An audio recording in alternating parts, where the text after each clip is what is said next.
നമ്മൾ രണ്ടുപേരും ഒറ്റ വഴിക്കായിരിക്കും. ആ മിനിസ്റ്ററായ ഋതുവിന്റെ പിയെ ഞാനായിരിക്കും. അമ്പട വീര രാജുക്കുട്ട, കൊള്ളാലോടാ നിന്റെ ഒരു ഐഡിയ. മന്ത്രിയായില്ലേ പോലും രാജു താമസിയാതെ എന്റെ പി ആവും. നമ്മുടെ പ്രവർത്തനം വളരെയധികം സ്പീഡാക്കണം. അപ്പോഴേ ഈ കാറ്റ് നമുക്ക് അനുകൂലമായി വീശി തുടങ്ങും. അവർ യുവാക്കൾക്കും വനിതകൾക്കുമാണ് കൂടുതൽ സീറ്റ് നൽകാൻ ഉദ്ദേശിക്കുന്നത്. അത് തന്നെ ജനങ്ങൾക്ക് ഇഷ്ടപ്പെട്ട തീരുമാനമാണല്ലോ. നമ്മുടെ കൂട്ടത്തിൽ യുവാക്കൾ ഉണ്ടല്ലോടോ. ഒന്നോ രണ്ടോ പേര് മാത്രം. ബാക്കിയുള്ളവരെല്ലാം വായു ഗുളികയും കഷായവും കഴിക്കുന്ന ചാകാറായ പടുകിഴവന്മാരല്ലേ. ചാനൽ ചർച്ചകളിലൊക്കെ വർമ്മയ്ക്ക് അനുകൂലമായിട്ടാ എല്ലാവരും സംസാരിക്കുന്നത്. അതിനെന്താ, അവരെ നമുക്ക് വിലക്കെടുത്താ പോരാടോ. നമ്മൾ വില കൊടുത്താ വരുന്നവരൊന്നും അല്ലല്ലോ സാറേ അവരിൽ ഏറിയ പങ്കും. ചില മരപ്പാഴുകളെ കിട്ടും. അവന്മാരെന്തെങ്കിലും വന്ന് പറഞ്ഞാ ഉള്ള വോട്ട് കൂടെ പോവും. എടോ പൊടിയാടി, ഈ എലക്ഷൻ ഗിമിക്സ് ഒന്നും താൻ എന്നെ പഠിപ്പിക്കണ്ട കേട്ടോ. ഞാനേ അവസാനത്തെ അടവങ്ങിറക്കും.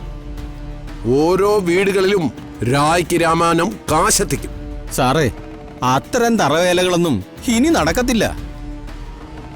ഒന്നാമതേ പോലീസ് വലവീശിക്കൊണ്ട് നിൽക്കുക. എന്താടോ, പോലീസുകാരൊക്കെ മീൻപിടുത്തക്കാരാണോ ഈ വലവീശി നിൽക്കാൻ?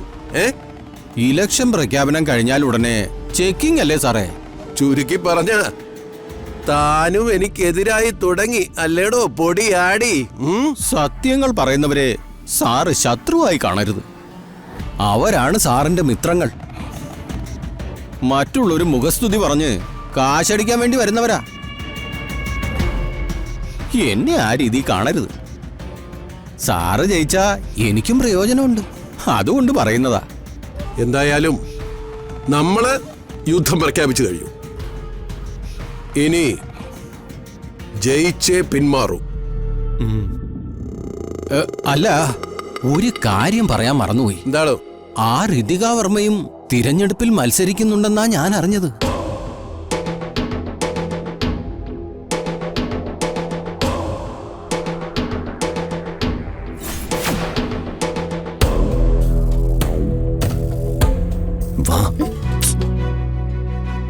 എന്ത്? അവിടെ വെച്ച് സംസാരിക്കാൻ പറ്റാത്തോണ്ടാ ഞാൻ ഇങ്ങോട്ട് വിളിച്ചോണ്ടുവന്ന. ഓഹോ, രഹസ്യമാണോ? എനിക്ക് രാജു പറയുന്ന ചില സ്വകാര്യ രഹസ്യങ്ങളൊക്കെ കേൾക്കാൻ എന്തിഷ്ടാണെന്നോ. ഇതേ ഒരു പൊളിറ്റിക്കൽ മാറ്ററാ. പൊളിറ്റിക്കൽ മാറ്ററോ? ആ വാ, ഒരു കാര്യം പറയാം എന്ന് പറഞ്ഞ് രാജു വിളിച്ചപ്പോ എനിക്ക് എന്ത് സന്തോഷായെന്നോ. ഇവിടെ വന്നപ്പോ പൊളിറ്റിക്സ്, റൊമാൻറ്റിക് ഒരു കാര്യം പറയാനില്ലേ രാജുന്? പൊളിറ്റിക്സ് മാറ്ററിന് ശേഷം റൊമാൻറ്റിക് സബ്ജക്ട് വരുന്നുണ്ട്. ആദ്യം പൊളിറ്റിക്സ്.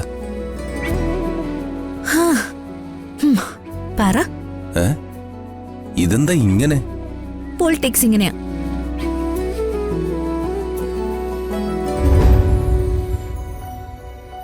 റൊമാൻറ്റിക് ഇങ്ങനെ. ശരി, ആ ബോറിംഗ് ആയ പൊളിറ്റിക്സ് വേഗം പറ. ഞാൻ പറയാൻ പോകുന്ന കാര്യം വളരെ സീരിയസ് ആണേ. ഋതു എന്താ ഇലക്ഷന് മത്സരിക്കാത്തത്? ഓ, അതാണോ? അതെനിക്ക് ഒട്ടും താല്പര്യമില്ല രാജു. മത്സരിക്കാനൊന്നും ഞാനില്ല. അച്ഛനെ ബ്രെയിൻ വാഷ് ചെയ്ത് തിരികെ കൊണ്ടുവന്ന ആളാണ് ഈ പറയുന്നത്. ആ അച്ഛന് പൊളിറ്റിക്സ് എന്ന ഓക്സിജൻ പോലെയാ. എനിക്കങ്ങനെയല്ല. ഋതു തെരഞ്ഞെടുപ്പിൽ മത്സരിച്ച് ജയിച്ച് MLA ആവണമെന്നും പിന്നെ മന്ത്രി ആവണമെന്നൊക്കെ എനിക്ക് വലിയ ആഗ്രഹമായിരുന്നു. രാജു ആള് കൊള്ളാലോ. അമ്പടെ ഭയങ്കര. ഞാൻ MLA മന്ത്രിയൊക്കെ ആയി തിരക്കുള്ള ആളായി മാറും. പിന്നെ രാജുന്റെ കൂടെ നടക്കാനും എപ്പോഴും എപ്പോഴും ശല്യപ്പെടുത്താനും എന്നെ കിട്ടില്ല. ഈ ചാൻസ് ഉപയോഗിച്ച് നൈസായിട്ട് ഉഴപ്പി നടക്കാനല്ലേ പ്ലാൻ? പ്ലാൻ വേറെയും ഉണ്ട്. എന്തായാലും വേറൊരു പെണ്ണിന്റെയും പുറകെ പോവില്ലെന്ന് ഉറപ്പായിട്ട് എനിക്കറിയാം. ഈ രാജുമണിയെ പ്രേമിക്കാൻ പേടിച്ചിട്ട് ഒരു പെണ്ണും വരികയില്ല. അതല്ല ഋതു. വർമ്മ സാർ ഉറപ്പായും ഒരു മുഖ്യമന്ത്രിയാവും. ആ മന്ത്രിസഭയില് എന്റെ ഋതു ഒരു മന്ത്രി. വല്ല വനവകുപ്പോ മറ്റോ കിട്ടിയാൽ മതി. ഏതെങ്കിലും കാട്ടിലോ മേട്ടിലോ പോയി നമുക്ക് ഒരുമിച്ച് താമസിക്കുകയും ചെയ്യാം. മന്ത്രിയായ പിന്നെ കാട്ടിലും മേട്ടിലും ഒക്കെ ഒരുമിച്ച് താമസിക്കാൻ പറ്റുമോ?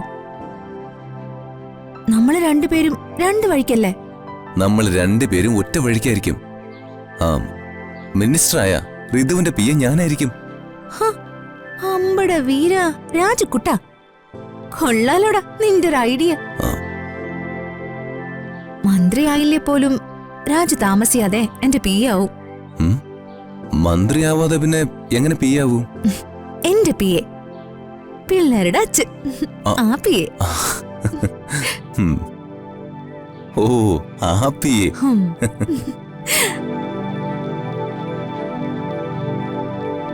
എനിക്ക് മന്ത്രിയാകണ്ട, രാജ്യഭരണവും വേണ്ട. എനിക്കൊരു കുടുംബഭരണം മാത്രം മതി. രാജുവും ഞാനും നമ്മുടെ കുറേ പിള്ളേരും അടങ്ങുന്ന ഒരു കൊച്ചു കുടുംബത്തിന്റെ ഭരണം. കൊറേ പിള്ളേരോ? ഇരിക്കട്ടെന്നേ, ആ ഇതൊരു സന്തോഷമുള്ള കാര്യല്ലേ?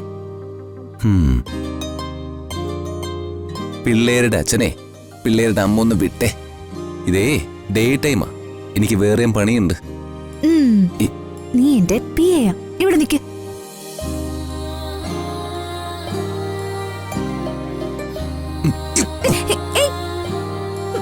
രാജു,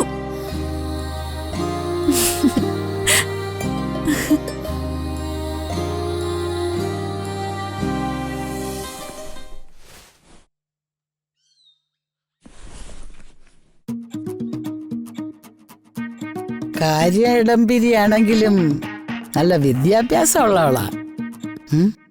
ഇവളോട് തന്നെ ചോദിച്ചു കളയാം.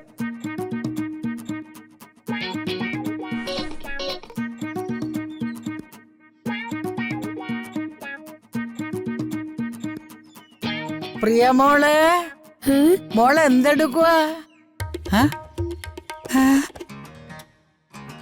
ഹലോ, എന്റെ ചോദ്യത്തിന് മറുപടി പറയാതെ നീ എന്താ ആകാശത്തോട്ട് നോക്കിയിരിക്കുന്നത്?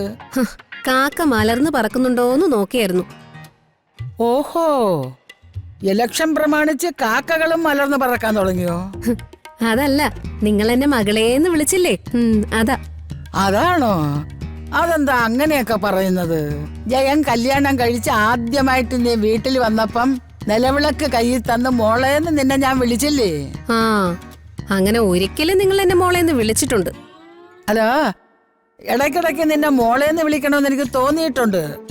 പക്ഷെ നിന്റെ പ്രകൃതം കാണുമ്പോ ഞാനങ്ങ് വിട്ടുപോകും. കഴിച്ചോ ഈത്തപ്പഴോ? എനിക്ക് ഈന്തപ്പഴം കഴിക്കാൻ അത്ര മോഹമൊന്നുമില്ല. ഞാനിതൊക്കെ ഒത്തിരി കഴിച്ചതാ. കഴിക്ക്. എനിക്കിതൊന്നും വേണ്ട. നിങ്ങൾക്ക് എന്തോ കാര്യം എന്നെ കൊണ്ട് സാധിക്കാനുണ്ട്. അതെന്താണെന്ന് പറയ്. ആ